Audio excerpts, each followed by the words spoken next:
Hi guys, welcome to Two Girls with Cancer. Hi, I'm Becky.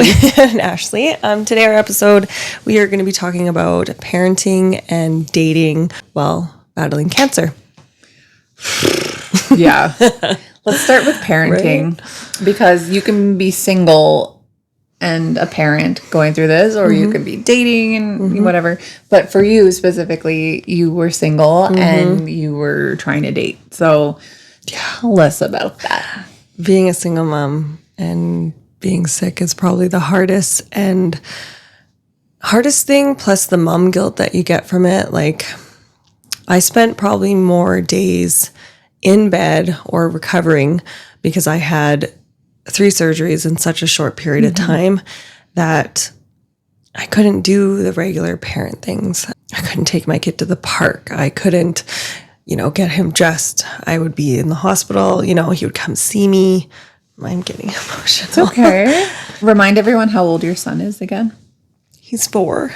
Okay. So he's little and he needs a lot of attention. If anyone's got a toddler and a preschool age kid. Oh, I don't know, man. I had girls and they were just Are they crazy? So wild as well. But yeah, I've heard that about boys, that they're a lot. Their testosterone. They need to be busy. They need to most kids. But it was really hard for me. And I'm so grateful that I had my sisters and my mom and some of my friends, because I couldn't do anything. I had to fight to stay alive for myself and for him. And I had to recover and do those things. But there was times where I felt so bad that I couldn't be a good mom, or I couldn't do these things with him. I remember I just wanted to do something, and it was after, I think, my invasive surgery, and my girlfriend came down and we all went, my sisters and my mom, and they had to push him in a wheelchair in West Edmonton Mall. And I was just That's humbling. Right? And I'm like, because I couldn't walk through the mall, but I just wanted to be involved with my son. And I think that's the hardest part when you're a sick person, a sick parent. You don't get to experience those things, You don't get to run around with your child, You don't get to go to the parks, do movies, or go to Galaxy Land and stuff like that. It's hard. So in that counseling session I had today, that came up so early on in our conversation. Like, her and I were just getting to know each other for our first session. And I had said, my oldest, who, straight A student, but her marks started to go down within the last year. And I just sort of assumed it was the friend group that she had started to hang around with when I was gone to Mexico for treatment. And that's kind of what I've thought for the last year. And very recently she said to me, did you ever think that maybe it's because of what I'm going through with you? And I was like just my heart broke.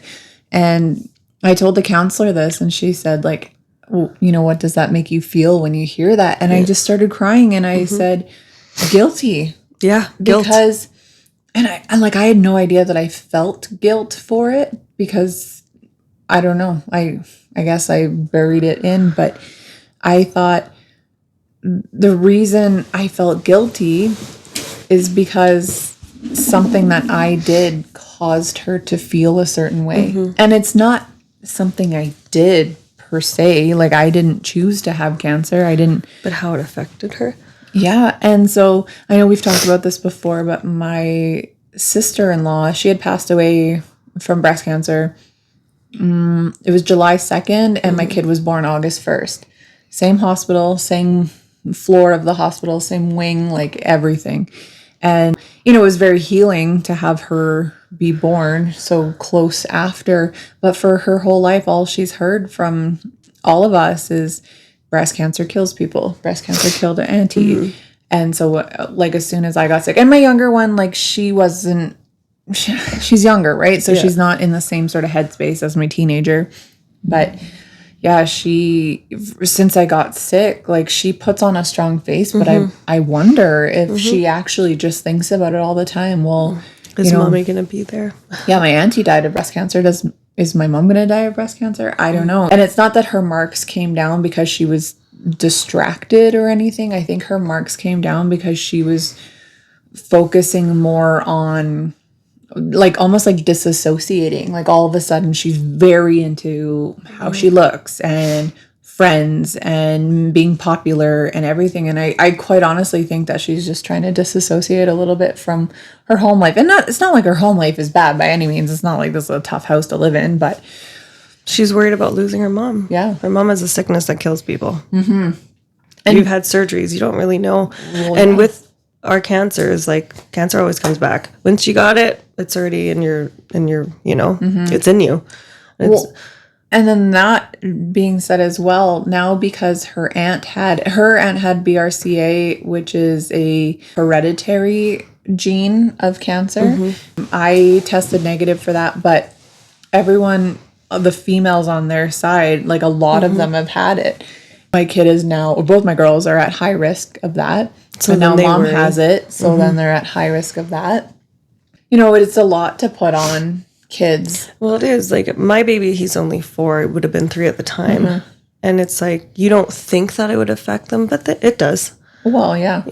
He might not understand the same way that exactly. My girls were 10 and 12 at the time. Mm-hmm. They don't understand that mom is, yours doesn't understand, that mom is sick or what cancer is. Mine do. Mm-hmm. But I definitely think that a 4-year-old, a 3-year-old feels it. We're driving into the city. He goes, or we're driving by where I had all my surgeries. Mom, that's your home. That's your hospital. Aww. And I'm like, yeah, because it was for how many trips, how many days I was in there, and he would have to come see me. And it breaks my heart that this poor little boy had to go through it, But he's strong. If you look at on the flip side, he could have had a mom who completely shut down and was a victim and let the disease kill her. Well, he's the one who made me strong. I knew that I couldn't do that. I knew when the oncologist, pretty much, there wasn't much they could do. And I was like, okay, well, I got to fight. Mm-hmm. Because I look at this little boy and like,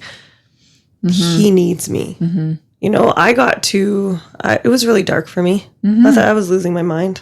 There's days there I didn't even want to get out of bed or talk to anyone. And I was short-tempered and everything. But I knew that I had to keep fighting for baby and I had to find a way to be strong.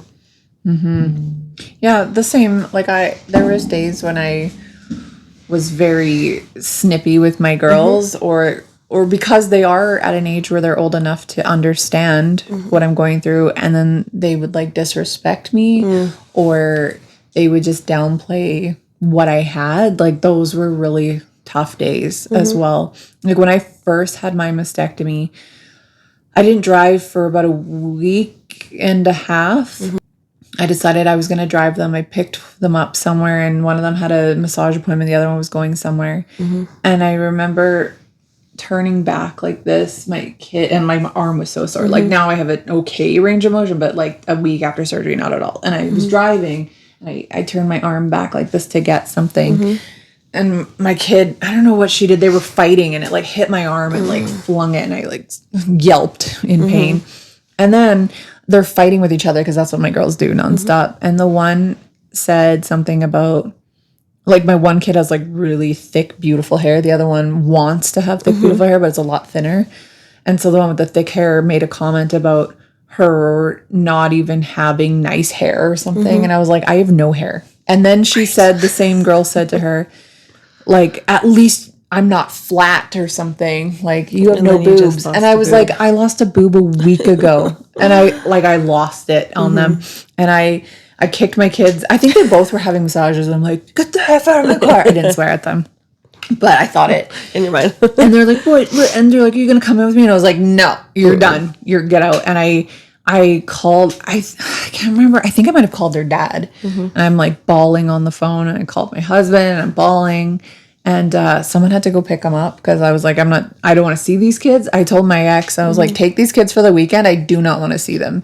Because I just thought, like, the level of disrespect. And, I mean, they're kids. But they're not intentionally trying to do it. No. But I thought, like... But we're also hyped our, like, sensitivity. And it's like, oh, my God. You said that? Or, Yeah. Probably if you didn't have the cancer or you didn't go through or whatever, I would have laughed. Yeah. That my 11-year-old told my 13-year-old that she had no boobs. Like, right? I probably would have thought it was funny. But the fact that a week earlier I had a boob and now I didn't, you know, that was a lot. And I thought, like, of all the things that you can say to somebody, like, that's the one, that's what you're going to say. But they don't understand. No, either. they don't, because kids, they just, kids. yeah, they're just kids. They don't mean to hurt you, right? So that was what I found challenging in parenting, was like trying to give them grace, because they're also going through a lot, thinking that their parent could die, right? Or not knowing, like, is my mom going to be here? Am I going to have to live with my dad? Who am I going to go stay with? Like, that kind of stuff. And like during treatment, like, I was gone for a month, and then I went for another 2 weeks. And the day before I went for my second round in Mexico, my 10-year-old got her period the day before I left. And I was like, I'm so sorry. I can't be here. And I was like, do you want to deal with your stepdad or your real dad? Like, No. and she's like, neither. Like, okay, go. Mom. And I was like, go to grandma's. Like, I didn't know what else to do. Like, I felt so much guilt about that. And it, like, there was nothing I can do, because what I was doing was going to Mexico to go do treatment so that I can be around for them. And I remember too, like, the first time I was in Mexico, a week or two into being there, my kid had a track meet. And I saw her after, like, we FaceTimed after, and they had won gold and they were so excited. And I was so excited. And then just this past March, she had the same track meet and I got to go to it. And, you know, she's 13, so she's embarrassed by everything I do. Mom's super embarrassing. And she was like, why are you even here, Mom? Why are you watching me?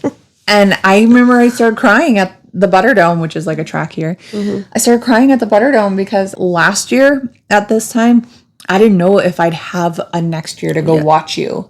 I said, so the fact is that I've gone an entire year and I'm here to watch you do this. Like, yeah, I'm going to be here and I'm going to be at every freaking track meet. So just shut up and take it. I'm going to love you. And you're not going to like it. Yeah, exactly.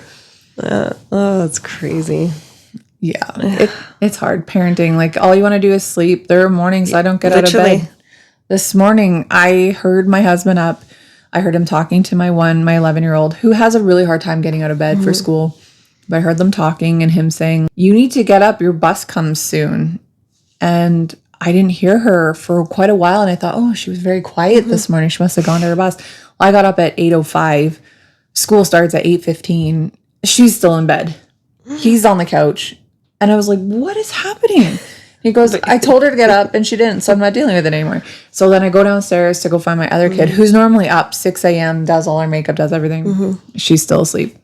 I'm like, what is happening here? Sometimes that my body needs that extra sleep. Like, I need to sleep in so that I feel better, so that I can parent better throughout the day.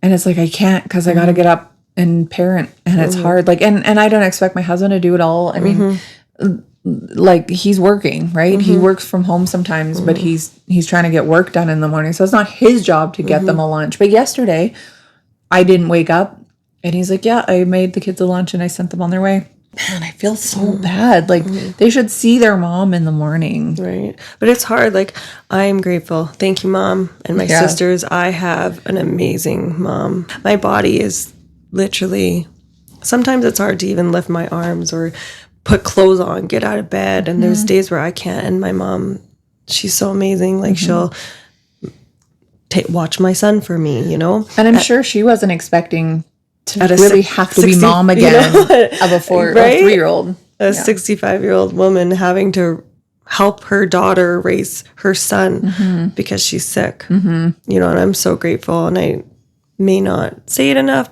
but thank you, because I don't know where I would be. Well, what about these women who have no one? I'm in a lot of Facebook groups for cancer patients or cancer survivors. And a lot of them talk about how they're alone. They have nobody. They have no help. They've got a baby at home. Like, what do you do? What do you do? I'm so grateful, though. Like, does the government send a nurse? Like, I don't know what you do when you're alone. You could get home care, but it depends on, like, you have to be like, after my surgeries, I could have got it, but you don't get help. You don't get help with your child. You don't. Right. There's times where I couldn't get up to make his lunch. Or get him to daycare, or you know what I mean? You can't do that. So how do those moms do it? It's hard. I don't know. I have no idea. And like, I know with chemo. Or dads, sorry. Yeah, of course. But for us, our scenario is that we're moms. We're moms, right? And we've both been single moms, and we both know how hard it is. I know how hard it was just to have a 4-year-old or a 3-year-old. And I was perfectly healthy. I was in my 20s. I should have been like, and top of my game. That by facing death. I can't even imagine. It was hard with preteens. I'm not sure. It's my family. I'm so grateful for them because there were some hard times. Mm-hmm. It makes for me anyway. It makes me so thankful that I have a husband. I mean, I have a family. They're close. I'm close with them. But to have a husband who lives here, he was very helpful to me. That's amazing. And you were single through all of it, recently taken, but... Yeah, and I'm grateful because I waited through the whole journey. I wanted to have somebody, but I would have loved to had been in a relationship prior to it. Mm-hmm. It's hard. It's a messy. Well, it's already hard enough as a full-time single parent in your late 30s to date when you don't have time. Put cancer in the mix and have to explain to these men. Like I always did. Like that's the one thing because I don't go out much. I don't have energy to do anything, but I want love. So you should. Right? So I went on these dating apps. Oh my God. It was awful. So I was on the dating apps from, when did I get divorced? Like around 28-ish till I started dating Andrew when I was 30, maybe 27 to 30. So a few years on there. What a cesspool of trash that is. Like it was a lot. I had 2 kids, single mom. I was real skinny and real hot back then. And like, you're so hot. Thank you. Okay. I had hair and boobs then. Is what I'm getting at. But yeah, like I had no problem matching and connecting and going on dates. It was retention that I struggled with. Guys would be like, "You're cool. I had so much fun with you, but you have kids, so no." Or like they would just ghost me. Because you can't make the plans definite, or you got to plan this. You got to get a babysitter. It's like, hey, let's go for coffee right now. Yeah. Excuse me, I have a child. I know. I dated one guy. And he really struggled with my schedule because, kids are unpredictable. Kids don't sleep when you need them to. If we need to be out the door at 8 and a babysitter comes, well, if that babysitter is late and my kids don't want to sleep, what do you do? What do you do? The kids come first. Sorry. Well, they have to. I mean, that's like in any dating scenario, but like now, like add sickness on top of that. Now you're like having to cancel on dates because you don't know.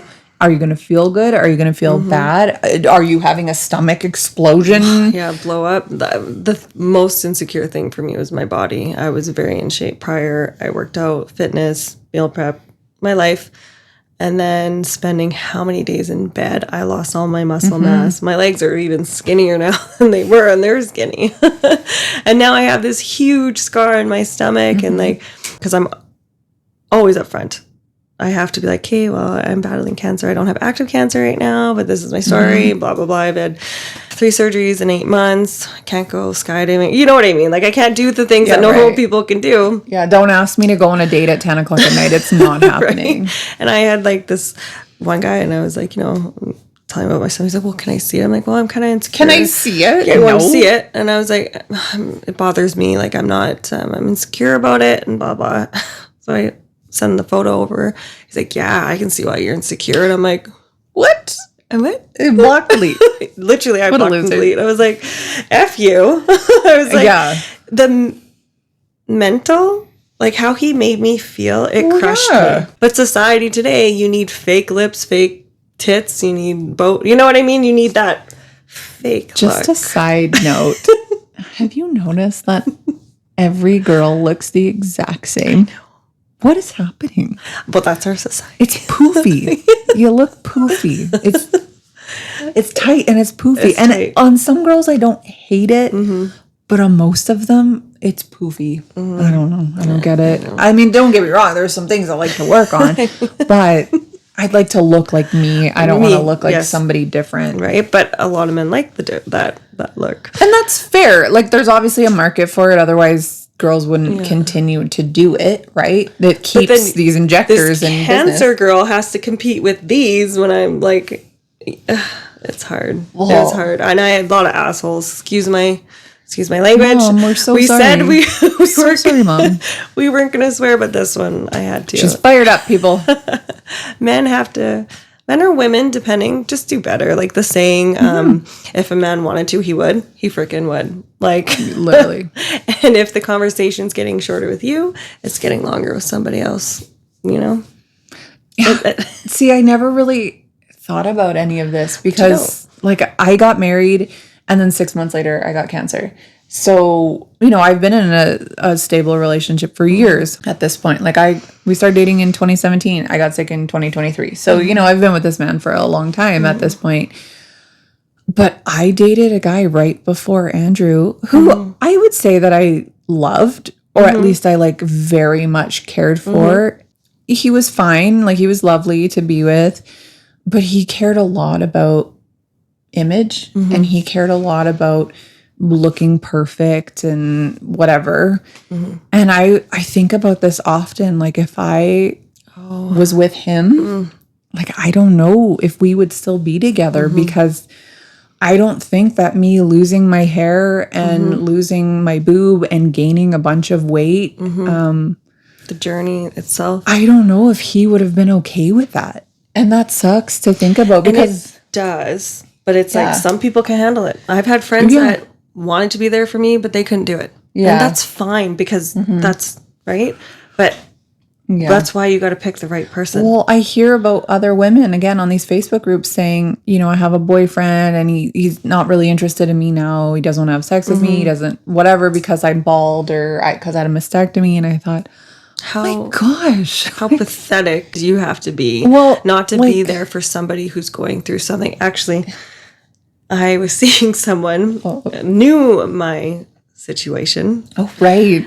And it was just before one of my surgeries and never showed up to the hospital. Nothing. And it's just like, for me, I was like, I can't do this. I don't need the mental stress. You know, it's like, no matter how long you're dating someone, if something happens, you go be by their side. Yeah, really. You know, you need that support. I need that support. Like going forward, I don't know what's going to happen in my life. You know, I need a man who's going to be a man. Old school love, how they love you no matter what, makeup on, makeup off.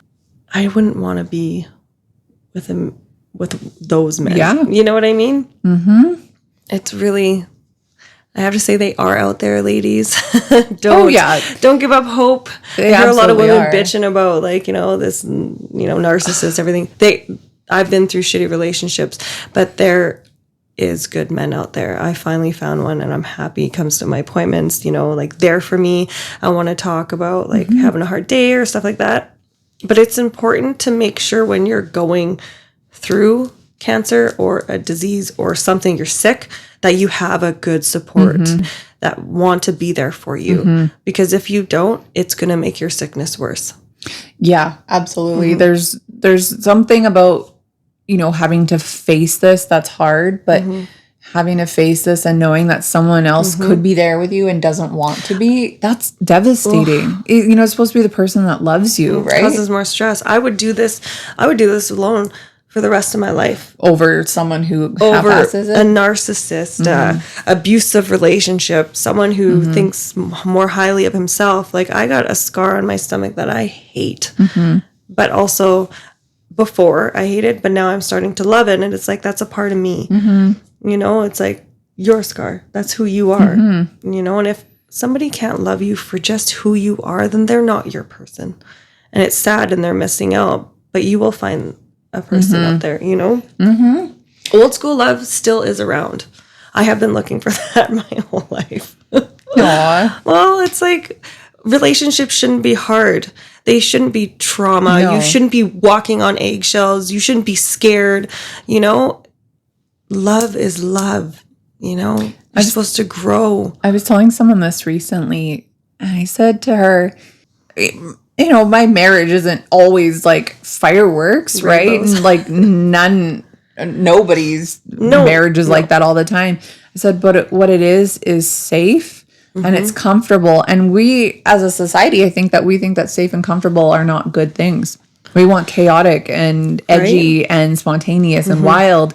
And that's great. When you're dating, that's so great, like in the early stages, but you can't rely on that. And if I was still in relationships where I was looking for excitement and chaos and whatever else, you know, I don't know how I would be sick around that. No. Right? I'd be embarrassed to have no hair, to take my wig off, to take my bra off. You couldn't be you.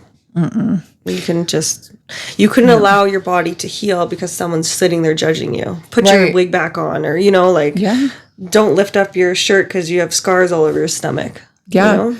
The amount of times throughout chemo that I would just lay around naked because I was hot flashing so bad. And you get a lot of bone pain from some of the injections they give you. And you just feel hungover and disgusting. And it's like, I would just lay there naked. And my husband is sweet. He would come home and just see that I was naked, offer me a blanket if I wanted it. But he wasn't like, ooh, you've gained weight. What's wrong with you? And the thing with chemo too is it makes everything kind of jelly-like. It does make your muscles very gelatinous. It's a weird thing. It was not like I was blobbing around like flubber or anything. Like, I don't know, you would just like touch it and it'd be like different parts of your body and it'd be like jelly. Interesting. It was weird. So I'm sure it didn't look great. And then of course after chemo, as soon as chemo stopped, I threw 20 pounds on. And it's like, I know that my husband didn't sign up for this.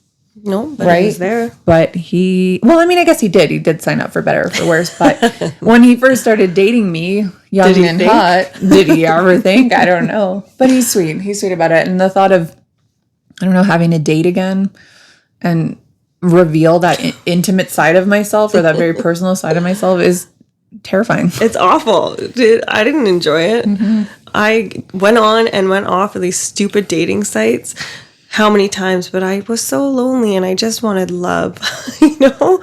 Right. And then it's like, nobody wants a sick girl. That's how I felt. I was like, I would get ghosted, blocked, you know, or they'll talk to you for a little bit and then they'll just move on because I had cancer or whatever. It's like, you're not joking when you say do better, people. Do better. And like, it's just so heartbreaking that, right. And like, I'm raising a boy now. Like, I've been through some crazy relationships, as we all probably have, but old school gentlemen, that needs to come back. And that's what I'm raising my son. Where'd it go? A man should never hit a woman, you know, like, shouldn't manipulate man or woman. You shouldn't do it to the opposite sex, you know, like it's. Yeah, my thought is if you are a parent, teach your child, and I'm not saying just your son, teach your daughters, teach your sons to be kind, be respectful, be loving, be loyal. Don't bully, don't be mean, you know, help people. If there's a grandma that needs to be walked across the street, help her, you know, hold the door for someone drops something, pick it up. Crap nonstop because we'll be going, I always let my kids go ahead of me, and then there'll be somebody coming in the same time they're going out and they'll just go in and I yell at them right in front of that person. I'll be like, I'm sorry, my children are rude. Get back here and open this door. Right? And it embarrasses them, but they need to know. And the person always goes, no, it's fine. I said, no, it's not fine. Yeah. No, it's not. It's not fine. I will embarrass those kids all day long if it means that they've got manners and they remember that day that mom embarrassed them. Yeah, because then they're gonna be like, oh no, here, let me get that for you. You know? We haven't got there yet. I've had to do it many times and we still haven't quite got there. But I don't understand like where the disconnect was. Even when I was a kid, I always did that. I think it's just a society now. Like we live in such a crazy world. Like it's pretty superficial for sure. People want to be cats. Puffy-faced cats. Tractors. Not even human. Yeah, right. My kids what was that one? A bear? The one person? I don't know. I've seen it. My kids talk a lot about furries. And Therians. Furry is like they dress up like animals. Yeah, that's what that's and like that was in costumes. And then Therians are people who like actually think like I think the furries just dress up. It's like a when my kids' age it's not like a sexual thing, but like adults that do it, I think it's more a sexual thing. But the Therian is like somebody who identifies as an animal. And my kids talk about it all the time. That's like a burn for each other. Flat, obviously, as we know, no hair, and you're a furry. These are the burns of today. I'm trying to think of the things that I call Things my are brother. so different, though, right? So our kids are like, there's so many things. Society's pulling them in so many different ways, and it's like, teach your kids, like, how do we do a good job? Yeah, how do we know what's the right properly? You know, do the best you can, but don't create bullies. Don't create people who are going to hurt others, because this world would be such a better place if we could just all be kind to each other. And it's hard. Like, even when we were talking about, like, there's someone in the community that said I was faking my cancer, wanted to report my GoFundMe because I was a con artist. Did you take a knife and cut your own stomach? Right? Are you a method actor? The tube in my stomach, the surgeries. Did you do that for attention? Clout? I think so. Is that what apparently the kids that's say? Clout? what I was doing it for. You know, and it's like, I didn't want to ever actually talk about it, but it's like, how dare you? How dare you try and get other people? You have no idea what it takes to sit in this spot, be in my shoes, and go through what I did and still put a smile on my face. You know, shame on you. Shame on you, and shame on anybody who picks on somebody who is sick. Because you have no idea what it's like until you go through something and it hits you personally in your own body. No one will understand. No. Or the people who have a problem with your new body. Yes. Like what you look like now. I would love it. You didn't look like that before. Well, no shit. Yeah, cool. You're right. Like, I just think of these men, like, you used to have a hairline. Like, you don't anymore. Like, imagine if their balls had to get cut off. Like, imagine. And you don't see testicles, right? Yeah. Like, you can hide that. You could go about your day as a man, have it cut off. And, like, can I say about your bra? Please do. Look at, you can't tell, but she's got a boob here. Which one's real? But which one's not? This one's not real. There's nothing there, you know? But you can't tell. But I have to wear high neck shirts. I had to throw out every shirt I owned that was like this, which was everything. My dresses, all my bathing suits, my bras. Like, I just throw out so many clothes, and now I have to wear athletic gear. And that's fine. I'm getting used to it, but that's not me. I'm not an athletic style type of person. I'm more of like a fancier style. I'm the athletic one. You know, and I wear hats with everything because I don't want people to see that I'm wearing a wig and I have a, you know, like a lace front. Well, that's what I said today. I'm like, you look great without. Well, this wig is not good without a hat. But a lot you're of beautiful. You don't need to wear that. A lot of them you can't tell, and so I am trying to be more confident wearing them. But I feel like just people stare at it, and they like know they're like staring at. We're like, right. Or when my tummy blows up to here and I look like it. This one lady, she's like, "Oh, how many months?" I'm like, "It's cancer." no. I think I might have said that, but it's, I'm like, and she was like, I'm like, "Oh no, it's okay. It's a giant tumor. It's fine. It's okay. Don't worry about it." People are so weird. Just shut up, people. I know, That's right? all. Just shut up. I know. It's just sad. It's sad what the world has come to, and just how people are, and it's like suicide. You know, like you don't Suicide's high, right? You don't know. I don't know what you're going through. If I never met you, you're a beautiful woman, but I don't know that you're battling breast cancer. Right. Yeah, really. If you strip me right down and you see I have no hair and no boob, and then you're like, oh, dang, I had no idea. And that's what, when we talked about But I could have said something to you that would have put you over the edge, and you could have hurt yourself. Totally. You know? Well, like we were saying in episode 3, the stigma of looking good versus the stigma of looking sick. It's like, you know, we didn't want to look sick because you don't want people to feel bad for you. But also when you choose to look good or to make yourself look good, then people don't think that you're nearly as sick as you are. I think that was a big problem for me. I would put on such a happy face all the time, and I would just go and do my thing and be energized and then pay for it after. But people, I don't think, understood like how sick you are. Me too. Like how scary stage 3, stage 4, any cancer really, but like, you know, stage 3 and 4 is getting up there. When you like get up how there, scary that is. when it metastasized and was in, you know, other parts of your body. Yeah. Usually you don't come back. Well, I mean, based on that arsenal of supplements that you and I both have, I mean, forever. we're doing a lot. We're doing a lot to get better. So, yeah, I think that's probably good for this episode. Parenting is hard. dating is hard. Help out your friends. If you have a sick friend, take their kid. Yeah. If you're on dating Help apps cook and someone meals. says that they're sick, be kind to them. You don't have to date them, but No, probably not your person, but don't be rude. You know? I do have a story to tell. Okay. Sarah's not going to paint me in a good light. My Tinder days, I had connected with this guy, and him and I were chatting, and he was really like cool energy. It was like very excitable, and I like that. I like an outgoing guy. And he said, "Tell me something like really cool and like I don't know, unexpected about you." And I didn't even have a chance to say it. He's like, "I'll go first." I was asleep on the Greyhound going up to work, and I got in a huge accident, and like a whole bunch of people died. And I was like, "Oh my gosh." And he's like, "Yeah, I was in a wheelchair." And I was thinking like, "Oh man, like cool, you bounced back from that." Yeah. But then I found out that he was still in a wheelchair. Yeah. And like at this point, we'd already made plans to hang out and this and that. And at the time, like the way that I was as a person, I was like, I don't think I have it in me to be with somebody in a wheelchair. Like I was freshly divorced, so in a fairly like bad headspace, fairly self-serving. Like I had small children, but I was like, oh man. And I don't even know if I ever told him. Like, I'm so sorry. You know, that was 10 years ago. I've changed as a person, but you know, it just wasn't for me. And there are people out there. I'm sure he's in a relationship now.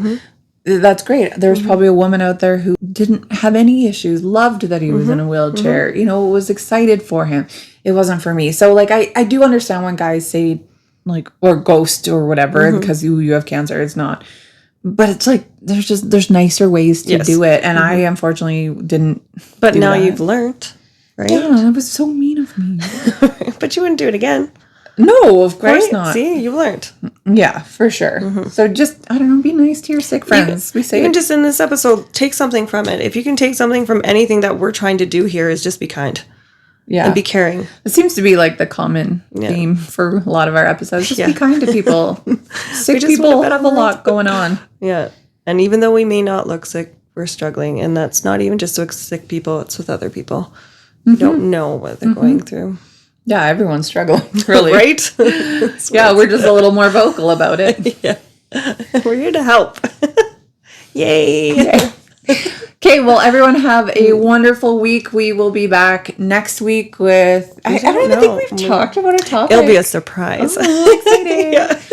All right. So, yeah, we'll see you next week. Thanks, guys. Bye. Bye.